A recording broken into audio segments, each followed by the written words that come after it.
Hey guys, this is Northville Tech. In this video, we're going to learn how to transfer money from Citizens Bank to Capital One. Open the website, then log in with your online user ID and password. Once you're logged in, you will see several tabs at the upper part of the screen. Click on the tab that says Transfer Money. Then here, you will see a section for Transfer between my other bank account.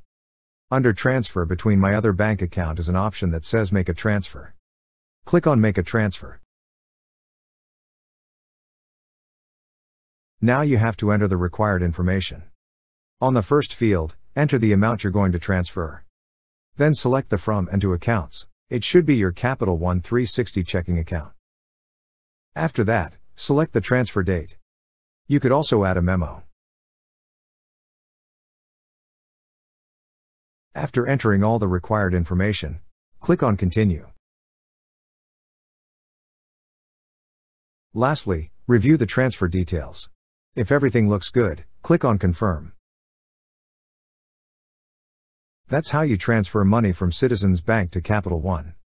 Thank you so much guys for watching, and if you have not yet subscribed to our YouTube channel, please subscribe to our YouTube channel as we create tech videos related to financial apps almost every day.